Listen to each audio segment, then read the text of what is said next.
Hello dear friends, कैसे हैं आप लोग। आज हम सीखने जा रहे हैं a new topic that is relative atomic mass and atomic mass unit. सबसे पहले मैं आपको बताता हूं कि रिलेटिव एटॉमिक मास क्या होता है। Mass of an atom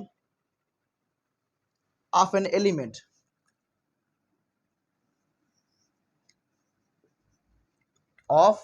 element compared with 1/12 of carbon atom. 1/12 का मतलब है जब हम किसी भी एलिमेंट का मास निकालेंगे तो हम कार्बन के 12वें हिस्से से कंपेयर करके उसका मास निकालेंगे। This is relative atomic mass. Now what is atomic mass unit? The AMU is the abbreviation of atomic mass unit. A for atomic, M for mass, U for unit is equal to 1/12 part of carbon. ये जो 1 atomic mass unit है वो किसके बराबर है? Carbon के 12वें हिस्से के बराबर है, 12वें यूनिट्स के बराबर है। अगर हम इसको किलोग्राम में देना चाहें, if we want to weight in kilogram, then we should follow this value. Atomic mass unit is equal to 1.66 into 10 raised power minus 24 ग्राम। अब मैं आपको बताता हूं कि 1/12 पार्ट क्या होता है। फॉर एग्जांपल, ये एक तराजू तोलने वाली जिसमें हम एक साइड रखते हैं कार्बन एटम, कार्बन 12। अब आपको पता होना चाहिए कि कार्बन के 3 आइसोटोप्स होते हैं जो कि हैं carbon 12, carbon 13 and carbon 14।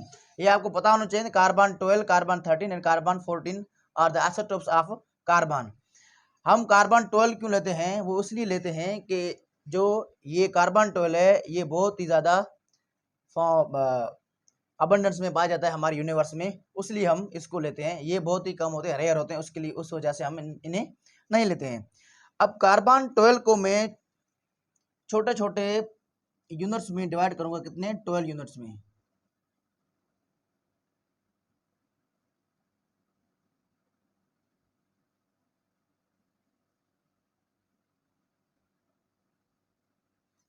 Hair ये जो एक यूनिट है, ये एक यूनिट इक्वल है यहाँ पे 1 AMU, 1 एटॉमिक मास यूनिट के बराबर है।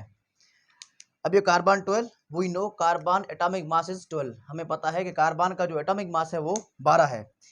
हमने यहाँ छोटे से टुकड़े की कितने छोटे छोटे यूनिट्स बनाए, इसके 12 बनाए। अब एक जो बॉक्स है, एक यूनिट है, वो बराबर है 1 एटॉमिक मास यूनिट के। 12 कितने हुए? 12 एटॉमिक मास यूनिट। ये हमने बताया कि 1/12 क्या होता है। 1/12 इज ए स्केल। इसकी बुनियाद, इस स्केल की बुनियाद पे हम किसी भी एलिमेंट का मास निकालेंगे, वो आगे चल के हम सीखेंगे। सबसे पहले थोड़ी और चीज मैं आपको बताता हूँ। रिलेटिव क्या होता है? रिलेटिव एटॉमिक मास कहते हैं क्यों? फॉर एग्जाम्पल, अभी आप किसी शॉपकीपर के पास जाते हैं, वहां पे आप कोई भी चीज लेते हैं किलो के हिसाब से, तो वो क्या करता है? वो स्टैंडर्ड यूनिट इस्तेमाल करेगा 1 kg का। उसके बाद एक चीज होगी जो क्या होगी? 1 kg होगी।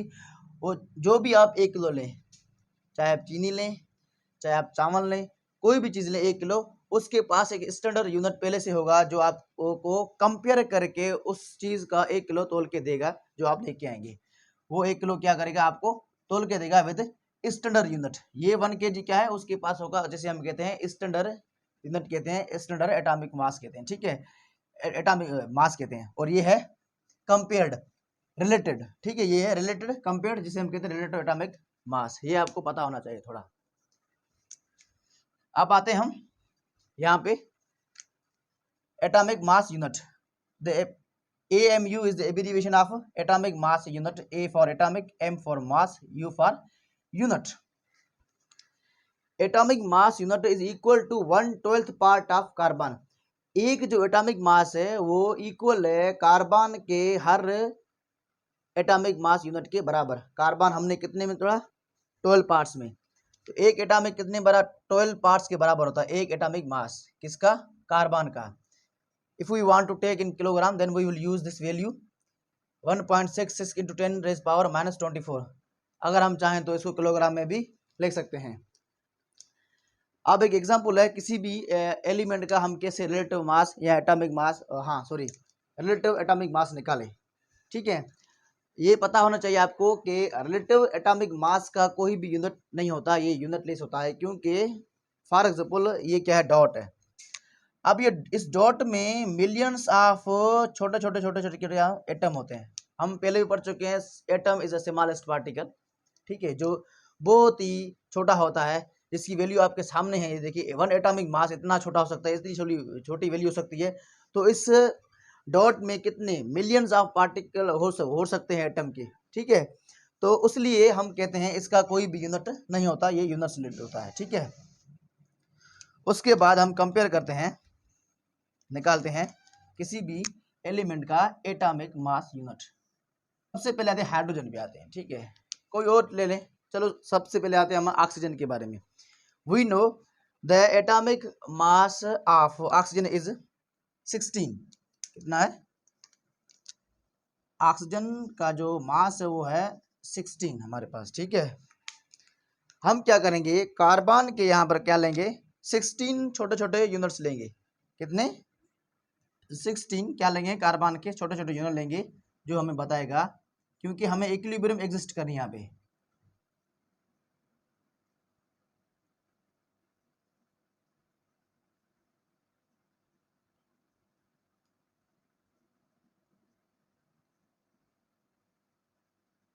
ये क्या हो गया, बराबर।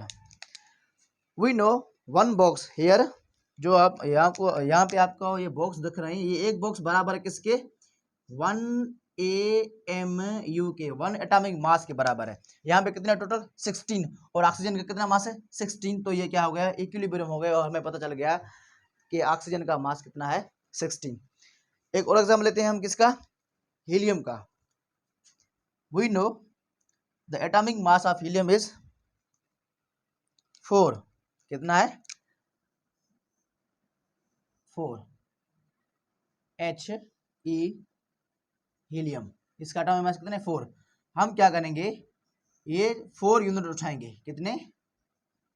4 यूनिट्स उठाएंगे किसके, कार्बन के, जो हमने पहले बनाए थे, ठीक है, 1/12 पार्ट बनाए थे हम। ये स्केल है, इसकी बुनियाद में हम क्या कर रहे हैं, किसी भी एलिमेंट का एटॉमिक मास निकाल रहे हैं, ठीक है। वो कितने हैं, 4। यहाँ पे 4, यहाँ पे 4, इक्विलिब्रियम एग्जिस्ट हो जाएगी, और हमारा मास निकल जाएगा हीलियम का, जो कि है 4। ये बात याद रख लें कि जो यहाँ हमने इस कार्बन को छोटे छोटे यूनिट्स में तोड़ा है, ये असल में होता नहीं है, सिर्फ आपको समझाने के लिए, ठीक है। यहाँ भी जो मैं कर रहा हूँ, एटॉमिक मास निकाल रहा हूँ, ये प्रैक्टिकल आप करेंगे, प्रैक्टिकल आपको कहीं भी नहीं मिलेगा, ठीक है। ये जस्ट हम अज्यूम करते हैं कि ऐसा हो सकता है। यस, वी सपोज कि ये चीज़ हम इस्तेमाल करके ये किसी भी एलिमेंट का एटॉमिक वेट आसानी से निकाल सकते हैं। थोड़ा मैं दोबारा रिपीट करता हूँ। आज हम पढ़ रहे थे relative atomic mass and atomic mass unit. अब डिफरेंस क्या है इस दोनों में? रिलेटिव क्या है, रिलेटिव कंपेयर्ड है, किससे कंपेयर्ड है, 1/12 पार्ट ऑफ कार्बन, ठीक है। अब एटॉमिक मास क्या है, एटॉमिक मास हर वो एक पार्ट है कार्बन का, ठीक है। कार्बन जब हम कार्बन के हमने 12 पार्ट्स में तोड़ा था, ठीक है, हर वो एक पार्ट वो किसके बराबर है, 1 एटॉमिक मास यूनिट के, जो कार्बन का है, ठीक है। वो यूज कार्बन 12 आइसोटोप्स। हम आइसोटोप्स की बुनियाद पे उससे कंपेयर करके हम क्या करते हैं, ये एक एवरेज रेशियो, ठीक है, मास का एवरेज रेशियो है मास का, जिसको हम कंपेयर करके किसी भी एलिमेंट का एटॉमिक वेट निकालते हैं। Thank you for watching the video. अगर आपका कोई क्वेश्चन है, please let me know in the comment section. हमारे चैनल को लाइक करें, शेयर करें, सब्सक्राइब करें।